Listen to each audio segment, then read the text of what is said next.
subdivision, like because we found out that's not the best way to do it. We had a lot that was held in a common ownership instead of a home residence. Now there's consideration which from that common lot becomes the quid pro quo.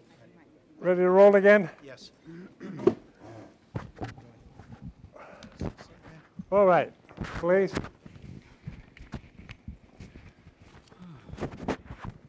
Mr. Chairman, the next item on the agenda under Part 3, Item 5, Number 773, Scholar Estates. The applicant is requesting to amend the original conditions of approval in order to permit lot number 19 to be further subdivided.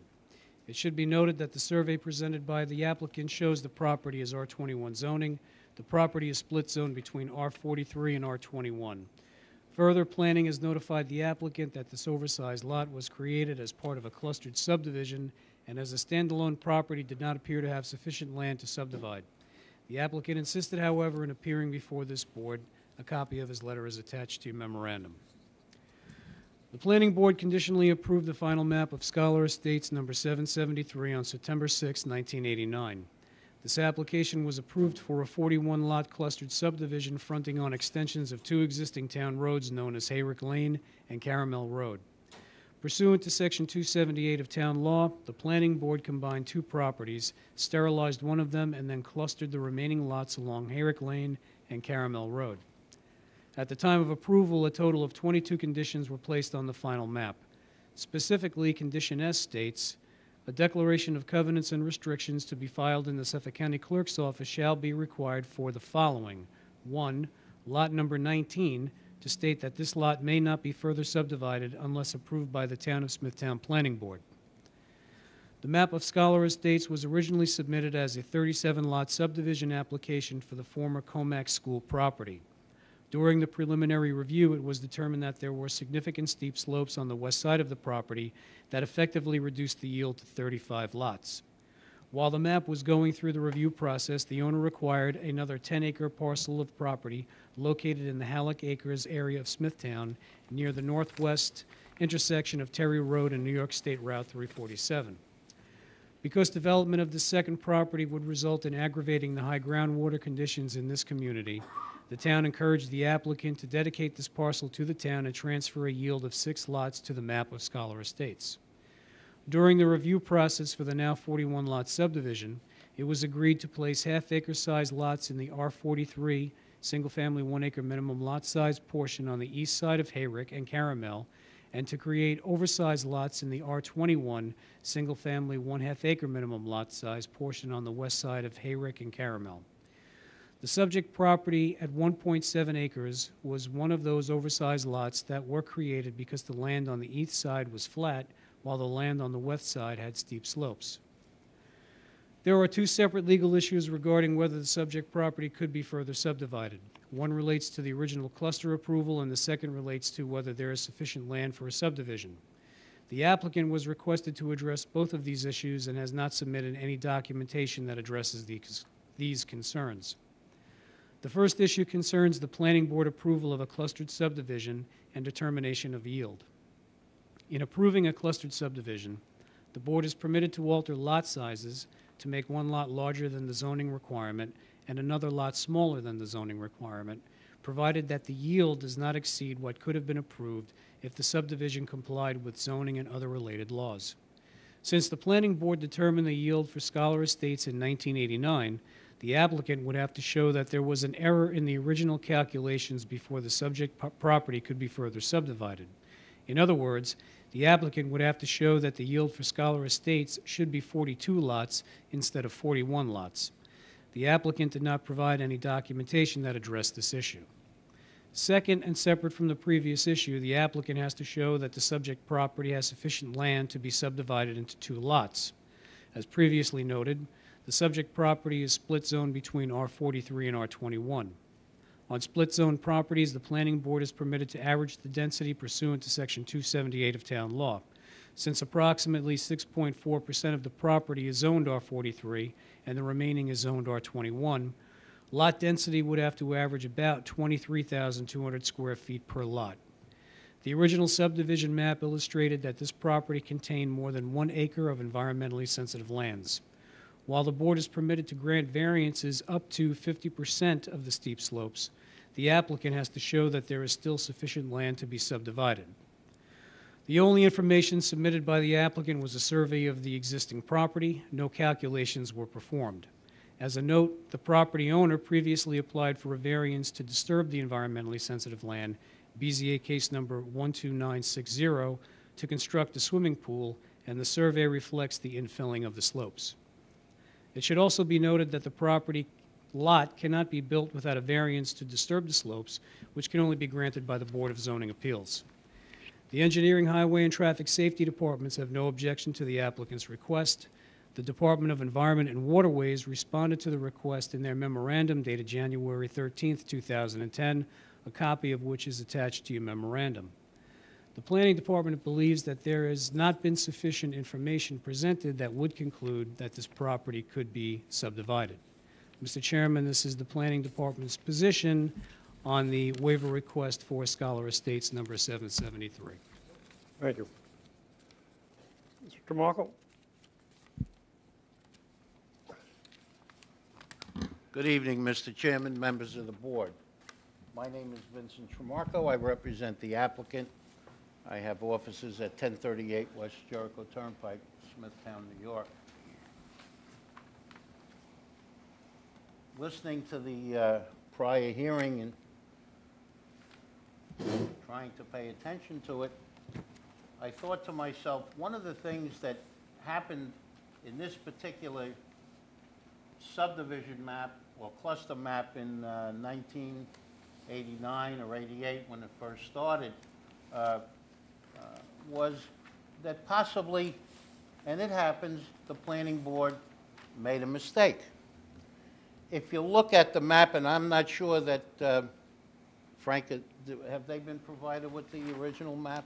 They have a small copy of it attached to their memo. Well, if you look at the original map, and you get to my client's lot, which is lot 19, and you travel along Carmel Road, and with the planning department's dissertation and recommendation, and whatever else you want to call it, if you just look at the lots right next door to my client's lot 19, there are four very odd-shaped lots, comprising an average of about, I don't know, 23,000, 24,000 square feet. And then as you start to go south along Carmel, the lots get bigger, but interestingly, there's no lot that even comes close to the size of my client's lot. My client's lot is 71,929 square feet.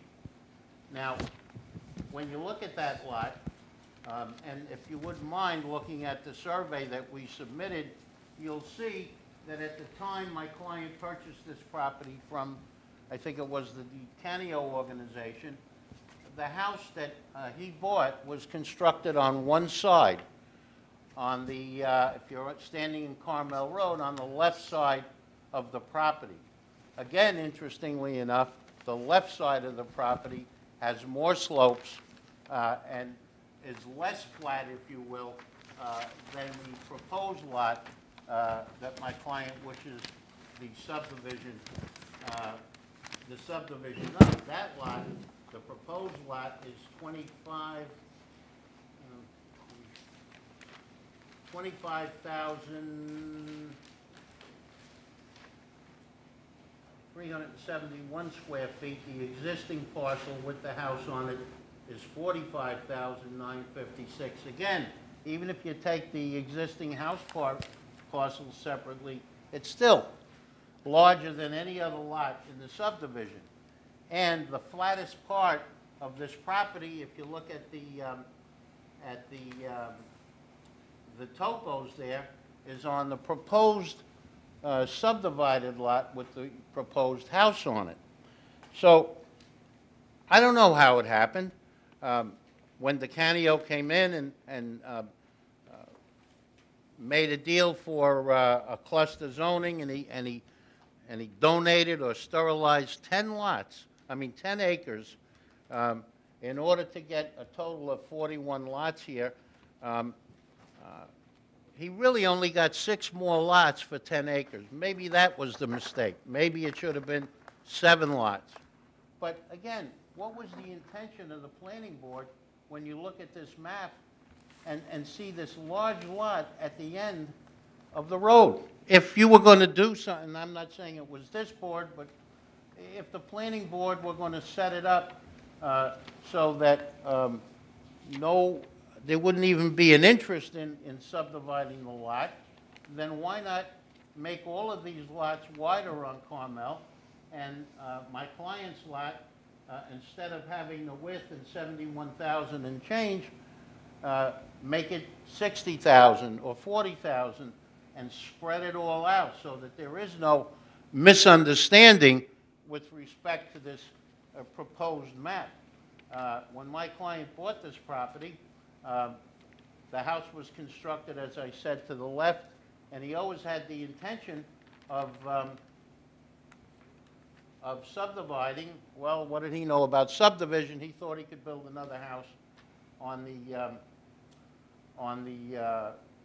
because of the width of the parcel, that there wouldn't be any problem. He saw the other houses in the area and the width of those lots, so it really didn't look like an issue with respect to his making an application someday. And again, if you look at the lots immediately adjacent to the left of my client's lot, they are really funny shaped lots. And I guess because there is a catch basin right behind it, they made the lots that way. But again, these could all have been spread out. The catch basin could have been different, and you wouldn't have had these bastardized lots right in front of a catch basin, and then my client with the largest lot in the subdivision for no apparent reason. Another thing that I'd just like to point out, and it's something that affects my client. I don't know what the taxes are in the rest of the subdivision. I believe my client's probably got the highest taxes. He pays $33,000 a year for his house and lot in Comac. We're not talking about Fort Salonga. We're not talking about a plot along Oakside Drive on the river. We're talking about Comac, a school that was bought out and these lots was set up. Now, I don't know the wisdom of the cluster zoning at the time. Probably the Canio did a good thing by sterilizing those lots in Halleck off of Town Line. But why did he only get 6 lots? Why didn't he get 7? Why didn't he get 8? It was 10 acres that were sterilized. We're asking this board to consider waiving the covenant or revoking that covenant, which says that lot 19 may not be further subdivided unless the town of Smithtown, unless approved. Well, that's what we're saying. We'd like you to approve further subdivision. I don't know what other information the planning department wants. This is, obviously there are steep slopes.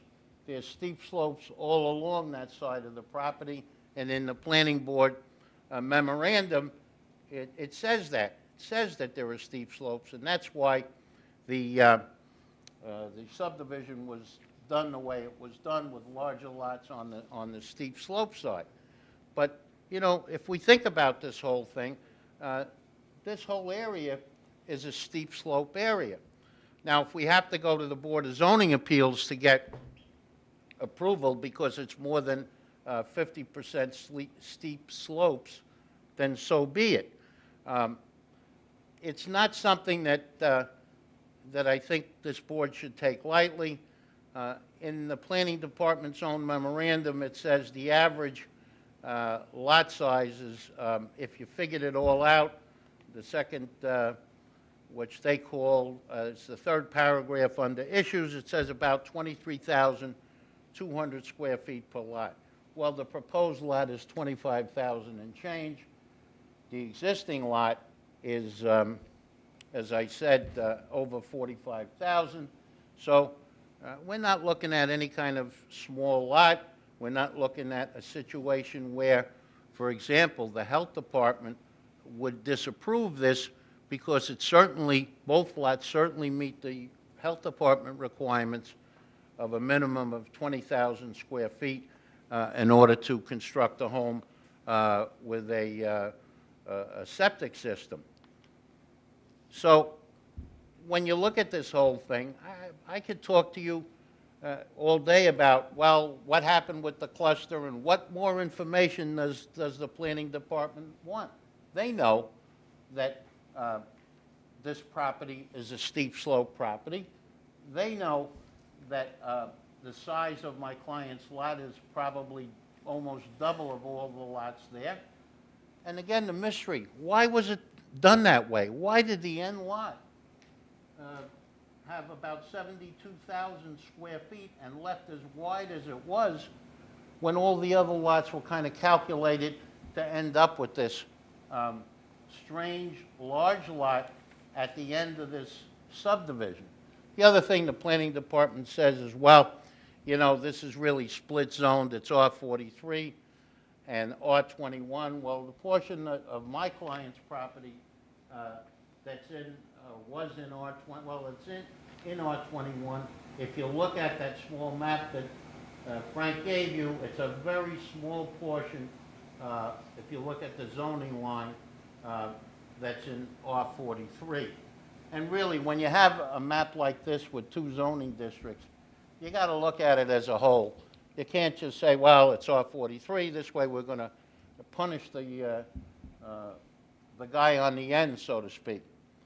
I don't know why the previous board or some of the members of this board may have been on it. I think maybe you might have been, Mr. G.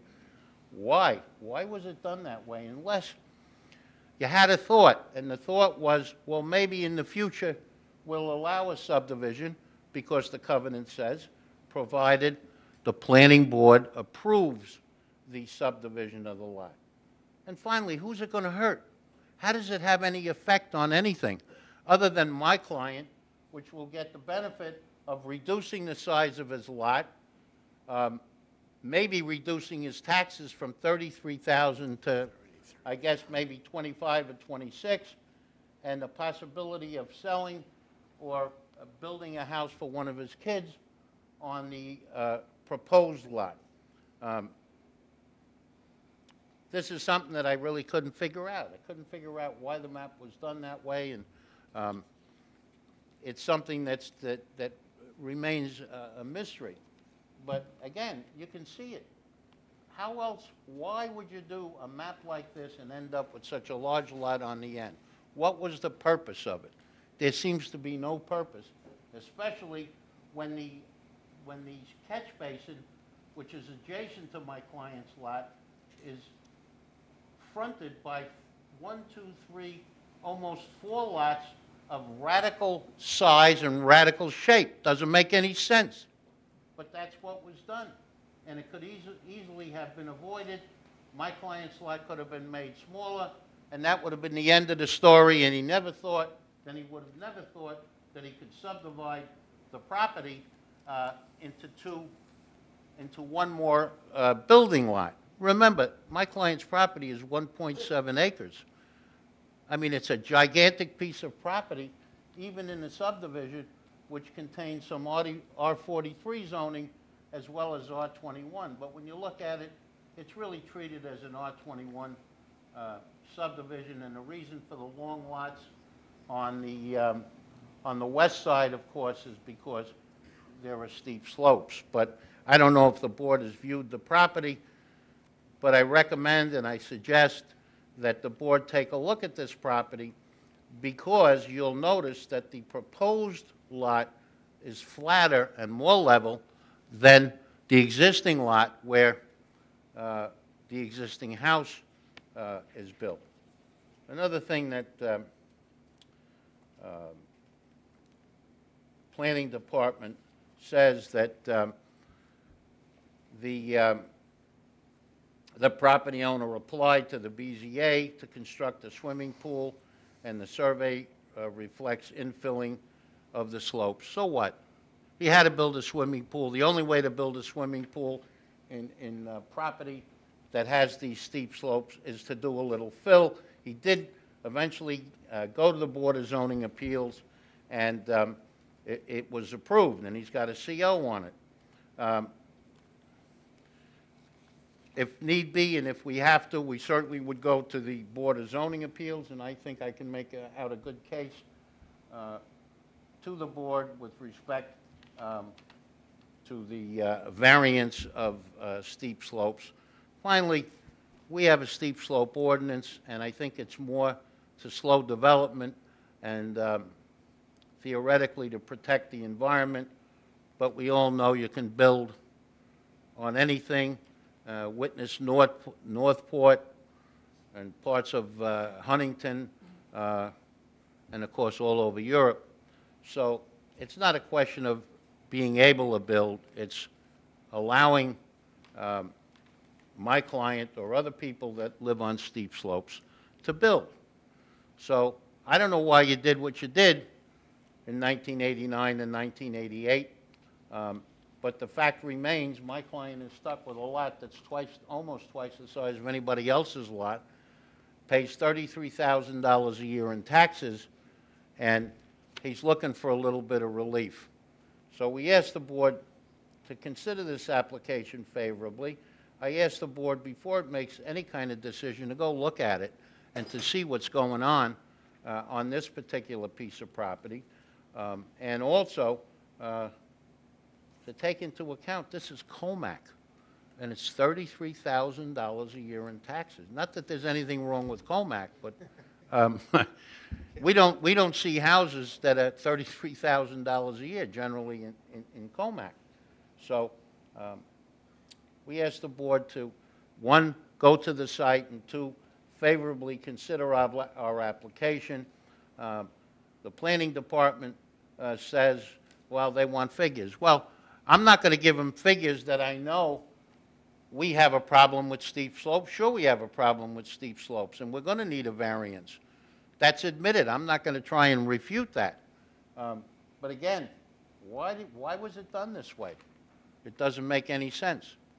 So we asked the board again to go look at the property and then think about its decision. Thank you. Is there anybody here that wishes to be heard on this application? Please come and give your name and address, please.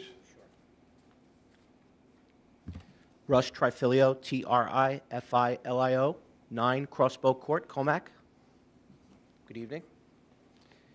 In June of 2001, I walked onto the property of 9 Crossbow Court and made an offer at full asking price for that property without stepping 1 foot into the home due to the appeal of the backyard.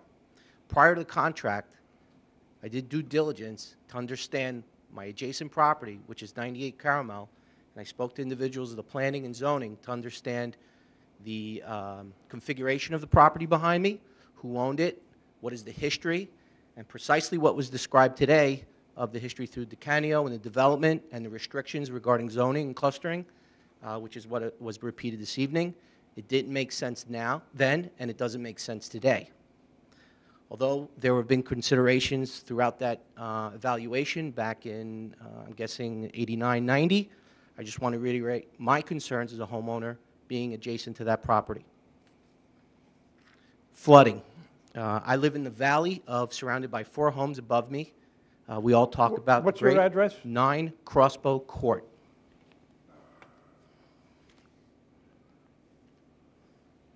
I'm not a civil engineer, but I could tell you my location, my experiences in the last 10 years living there, that I constantly battle flooding through surrounding homes that are above me. I've made slight modifications to the property to help suppress some of the flooding, but I still have challenges today. Any modifications to that area will surely have an effect, and I once again may have to deal with increased flooding issues and possibly not having any options to suppress the flooding that I have to deal with through heavy rain cycles and sometimes even short spurts of rain cycles. Sound.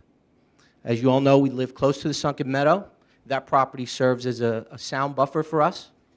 And with approval for subdivision and the prospect of development, if that property were to be subdivided and developed, I would have to deal with increased sound coming off the Sunken Meadow. As we all know, there aren't any sound barriers, any walls similar to the LIE. It was mentioned regarding environmental issues. It's obvious, and if you do take a ride to the site, you will clearly see in terms of environmental how there will be an impact. Value, we all hear that, you know, the history, specifically in the areas in Fort Salong and even Comac, we've enjoyed stability in the market. But I myself do appeal in market value. We're not talking textbook value, but market value. That's how I bought my home, and I'm pretty sure that's how the next homeowner is going to buy my home, by walking into my backyard. I did my homework, and that value to me will surely go across to the next potential owner if I ever decide to sell. Staring at the back of a house that's elevated similar to the other 3 or 4 homes around me will surely have true market value change to my home. And finally, if this waiver is denied, I would like to consider a denial without any appeal. And if there were to be an appeal process, that the board either guide us or include us in full disclosure throughout the entire process. That's all I have to say. I would like Mr. Saggio to present himself if he's here today. I thought so. Why did you approach to buy this piece of property? It was clearly appeal of the backyard, sir. The what? Appeal. The surroundings, the natural surroundings in my backyard, the appeal, the visual appeal. I got you. And that's directly behind my home. And there's basically a wooded area. And that has a direct link, without a doubt, unequivocally, to myself. And again, it's an opinion, but I can guarantee you any real estate appraiser will have the same comment and support that with some data. Thank you. Thank you. Anybody else that wishes to speak on this? Yes. Good evening. My name is Wendy LaMountain, L-A, capital M-O-U-N-T-A-I-N, and I live at 100 Caramel Road.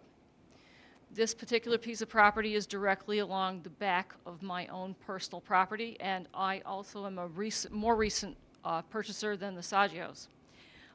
I spoke with the real estate agent who was presenting our home, and she indicated that there was a protective zoning for this particular property and that it was not allowed to be developed in the future, that wouldn't be a consideration in my backyard either.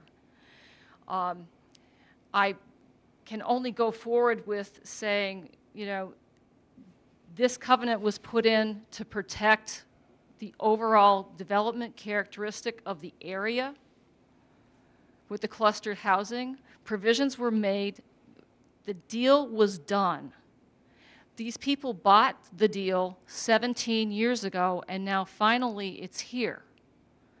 For 15, 16 years, they happily resided there and accepted the situation at hand. I would also like to make you aware, as a neighbor, of what's been transpiring on that property. As of August 19th, that house was put up for rent. That house was vacated on August 30th. I don't know who's residing there now. I do see cars present. But we saw a moving van taking all the living goods out of that house on August 30th. So this is no longer the Saggio's residential property. This is an investment property for them. It's a business. I wanted to make you people aware of this. And in terms of the tax disparity, I live next door on 1/3 of the acreage, and I pay $14,400 a year in tax. You triple that, and they should be paying $42,000 a year. However, I think that the taxes that they pay are based on the fact that the town knows that a large portion of that land will not be buildable. They also have a house that I believe is 4,300 square feet, and they have an in-the-ground pool. So that would explain a lot of the taxes and the difference in the taxes from what everybody else may be paying in that particular area. And I think they've been compensated for the fact that the lot is so irregular, and they're not taxed straight on 1.65 acres. Thank you. Do you live on the corner I of live on the Marshmallow corner. and Carmel? Of Marshmallow and Caramel, yes. Yes, okay. Okay, thank you. Anybody else wish to talk on this? Members of the board, questions?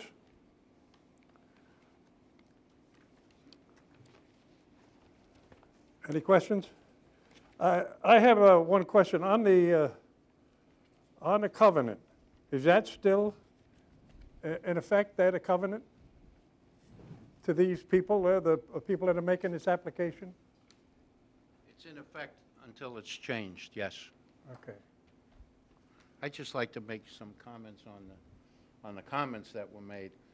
Interestingly, if a house were allowed to be built there, the issues of drainage and rainwater coming down, I believe they meant my client's property into their property, would have to be corrected because you have to maintain rainwater on and drainage on your own property, and that would be done by the engineering department. So there would be a benefit there.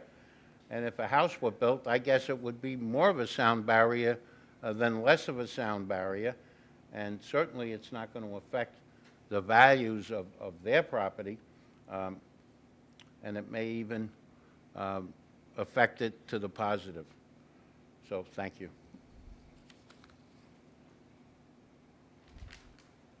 Any other questions by the board? Right, anything? Yes, I'd just like to add, I think we're forgetting the central issue here. And the central issue is that this is a clustered subdivision for which a yield has been determined. And what the applicant is requesting is that you redetermine that yield for that particular clustered subdivision. You cannot view this property as a standalone property. I would like to just read the law with regard to this. This is a clustered subdivision not built pursuant to Section 277 of town law, which covers conventional subdivisions. This is a clustered subdivision built pursuant to Section 278. And what Section 278 says under Condition 3B, a clustered development shall result in a permitted number of building lots or dwelling units which shall in no case exceed the number which could be permitted in the planning board's judgment if the land were subdivided into lots conforming to the minimum lot size and density requirements of the zoning ordinance or local law applicable to the district or districts in which such land is situated and conforming to all other applicable requirements. Provided, however, that when the plat falls within two or more contiguous districts, such as two zoning districts, the planning board may approve a cluster development representing the cumulative density as derived from summing of all units allowed in all such districts and may be authorized actually construction to take place on all or any portion of one or more of such districts. That's what the law says. This board previously determined, after reviewing this particular subdivision, what the yield was for all of the lots. Forgetting for the moment where this is 1 acre, 2 acres, or 10 acres in size, the board assigned a yield to the entire subdivision. Furthermore, I'd like to read, this is McKinney's town law, which several of you are familiar with. In that particular booklet, after this particular section, there is a practice and commentary section that discusses the meaning and the practice of this particular law. I'd like to read one paragraph that is located on page 142, and this has to do with what I just read with regard to the density. Consistent with the mandate that the overall density of a site be preserved, once the density of a parcel has been achieved, additional lots may not be created even if the lots would otherwise conform to the bulk requirements of the district. This conclusion is inescapable. It is inescapable since, in effect, the density of the property has been expended, and further development would be contrary to the dictates of the enabling legislation. What that is saying, in my determination, is that this board reached a determination on what the yield is for the overall site for all of Scholar Estates. The only way you can increase that density is if you were to revisit your original conclusion and found that the yield for the site itself, not for this individual lot, but for the entire site, should be expanded. That's the argument that we gave to you also on Sesame Estates, which is the same argument that we are giving you here. This board has already made a determination on the yield on this particular site. This subdivision was clearly designed around the topography.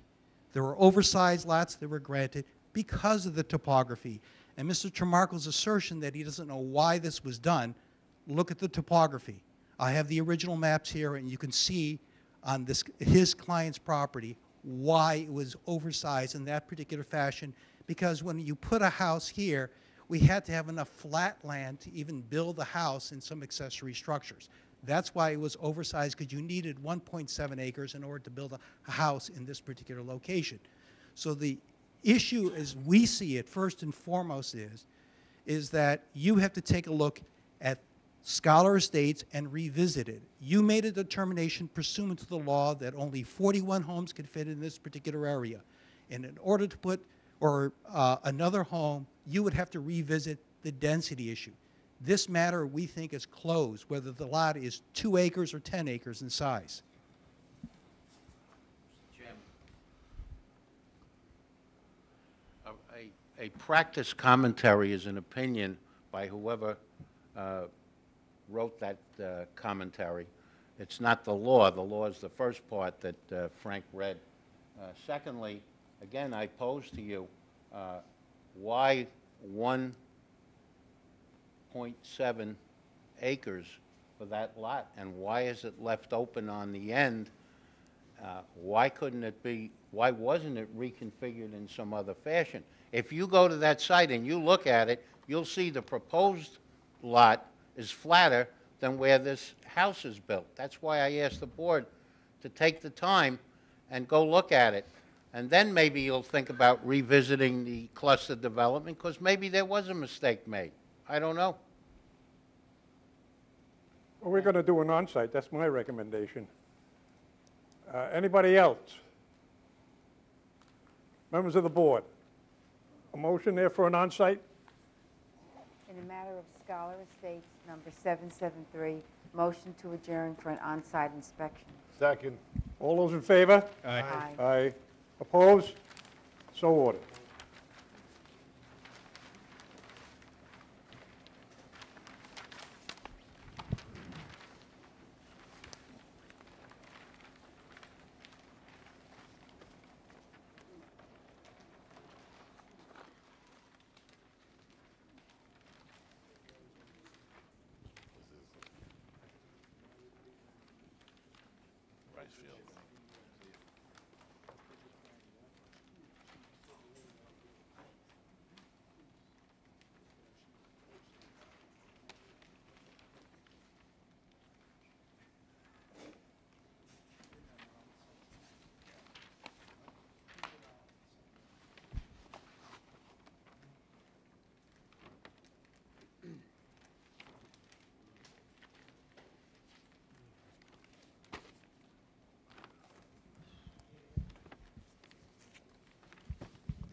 Mr. Chairman, the next item on the agenda under Part 3, Item 6, waiver request for LNK International.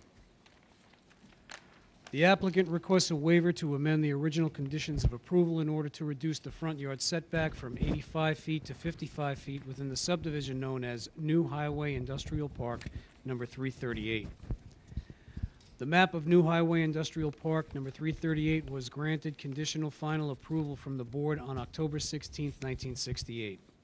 This application was approved for a 2-lot subdivision fronting on the Northern State Parkway Service Road and a proposed road to be known as Ricefield Lane in the Hauppauge Industrial Area. Subsequently, the two lots were further subdivided into 9 lots sometime during the 1970s or 1980s, at which time the town had no objection to further subdivision of the property as long as each lot created met the zoning requirements for the light industrial district. At the time of preliminary approval, conditions were placed on the map regarding the minimum front yard setbacks and clearing of buffers. Specifically, conditions B, C, and D state, B, the required front yard setback shall be 80 feet along the Parkway Marginal Road and 50 feet along the proposed Ricefield Lane. C, the required buffer area shall remain in its natural state and shall not be included in lot areas. D, there shall be a minimum amount of clearing along the front, first 80 feet, of those lots facing the Northern State Parkway. The minimum required front yard setback for a property in the light industrial zoning district is 50 feet. The larger front yard setback and buffer along the Parkway Service Road were made conditions for this subdivision in order to maintain a natural buffer to reduce any visual impact the commercially zoned property would have on the parkway. The applicant is requesting the waiver in order to expand the building to add additional internal storage. The applicant proposes to construct the addition with minimal disturbance to the wooded area facing the parkway. The removal of several small saplings would be required, and plant additional shrubs and trees along the addition's facade to further reduce any visual impact the addition would have on the parkway. The engineering, highway, and traffic safety departments have no objection to this request. The planning department has no objection to the applicant's request, provided that the disturbance to the existing buffer will be minimal and the applicant install additional plantings to mitigate the intrusion. The planning department recommends the board make this application the subject of an on-site inspection. Mr. Chairman, this is the Planning Department's recommendation for the waiver request of LNK International. Thank you. Anyone here representing the applicant? Yes, sir. Robert Brown, Land Design Associates, 91 Green Street, Huntington, New York. Good evening, ladies and gentlemen. I think the planning staff made a very fine description of what our intentions are. It's for internal storage only. We have a process now where we need more storage capability before we transfer product out of the building. The facade of the building on the north face is a little more industrial than it could have been. With this change, we are going to change the face of the north face of the building to make it look like the presentation on the westerly face, which faces Ricefield, and it'll be an appearance of an industrial building, but with brick fascia and aluminum panels inserted in that wall. And it will not only be the extension, but all of the faces on that north side. If there are any questions of the board, I would certainly try to answer them for you. What type of business is this? Beg your pardon? What type of business is this? Pharmaceutical. This is a manufacturing facility of LNK, which I think 500,000 square feet of office space in the industrial facility. Is that a major tenant? Has there been any drawings presented to you, Frank, there of what they propose? Yes, we did. You did? I have a copy here, I think that Frank has. Show those to the board, because it'll take us a minute to get that out. And Bob, don't say anything before the board because you're on the mic. Okay, they can't hear you up there. We have a presentation of the existing face, which is this portion here. It's factory presentation of high windows and masonry. When we change the facility and put the extension in this area, it'll all be brick face, aluminum panels. These are air vents in the existing wall already. And the Ricefield Road presentation will be masonry and existing panels that match the other panels. Basically, they're aluminum and they're in a red fashion. Okay. Do you have any extra drawings on this we can take when we do an on-site? You can make copies of that? We'll make copies of it for Yeah, you. we'll have some copies of this made there, and then when we're going to do an on-site, and just kind of take a look at what you want to do, Okay. okay? Would you be so kind as to advise us when you're coming, and we'd like to be there for whatever Well, benefit we can offer? Everybody ask- here. Oh, everybody's going to go at different times? Everybody here works there, so Okay. they do it usually at their convenience there, and sometimes it's not even their convenience, but they do it. But I definitely will stop over there, Okay. okay? Thank you very much. Okay. Any other questions by the board? If I could ask the board if you have any suggestions, we have some suggestions with regard to additional plantings on the site.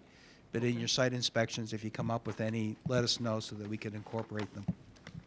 If Okay. that is what you would like. You'll have them there when you, Well, after we've done an on-site. We have some ideas on what we want to have planted, but if the board has any specific requests, Yes. let us know so we can incorporate them. Because we believe that, we're not going to speak for the board, but we think that's a minimal intrusion, but we could compensate for any visual loss with additional plantings in that area. If I may, Frank, I think what you're trying to say is that the visual impact right now is that it's a very high canopy of oak and pine. Right. Our intention would be to put things in at a lower level, which would help to screen the building as well as the addition, and make it a softer presentation. Okay, Okay? Thank you. okay. Any other questions by the board? None? A motion for an on-site. Mr. Chairman, I'd like to make a motion in regards to LNK International that we make this subject to an on-site inspection. All those in favor? Aye. Opposed? So ordered. Mr. Chairman, may I ask what time frame your inspection might be? Week, 2 weeks?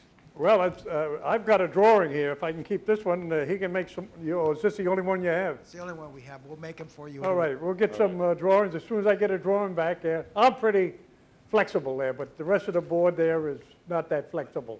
Let me be as good a friend as I could be, Okay, all right? I can't give you the shirt off my back, but Okay. I can give you my print. okay. All right, That's the one we use. okay, thank you. Thank you. All right, Gentlemen. we're on the We'll rest of the probably have agenda a now. Yep. Bob, we'll probably have a decision by the next meeting. By the next meeting?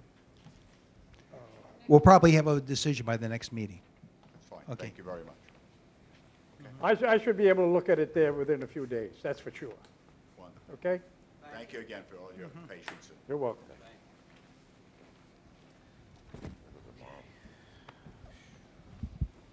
They did the motion already? Yes, they did. Okay.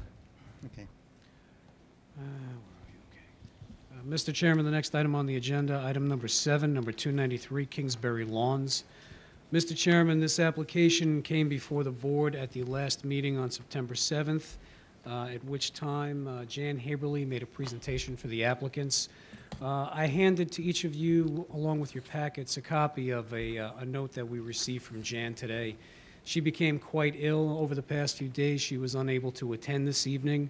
I did, however, go over the conditions of approval with her earlier this week. She did speak with her clients about them, and if you read her notes, she said that they do find them acceptable. Okay. So if I may, I will read the resolution on the record for you. The Planning Department offers the following resolution for the board's consideration.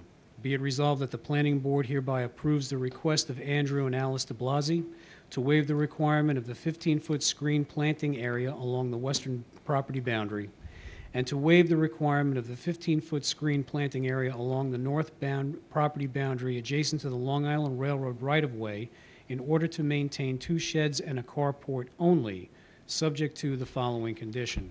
1, a restrictive covenant shall be filed with the map of Kingsbury Lawns, number 293, in the office of the Suffolk County Clerk, stating that no further encroachment into the screen planting area along the north property boundary adjacent to the Long Island Railroad right-of-way shall be permitted. Mr. Chairman, that is the Planning Department's recommendation for Kingsbury Lawns, number 293. All right. Any questions by the board? None? A motion for the waiver. Matter of Kingsbury Lawns, number 293, move that we adopt the resolution as read in accordance with the recommendation of the planning department. Second. All those in favor? Aye. Opposed? So ordered. No, let me talk to them. In your packet, you should have also received, we just got them yesterday, the Suffolk County Planning Commission's request for the meetings. If the board wants, you don't have to fill out all those forms. If you just call our office, we'll take care of all the registrations. Just let us know if you're going to attend. Okay. We can get them back to the office? Well, you could just call us up and we'll register you. Okay. We'll take care of it. So, Okay. but if you want to register separately, you're certainly allowed to do that. Okay. Okay? And what this did you is want a about good email one here. addresses, Blaze? That's a good one there. That's yours. Okay. This is a winner. He had Blaze, what did you want banging about around. email addresses?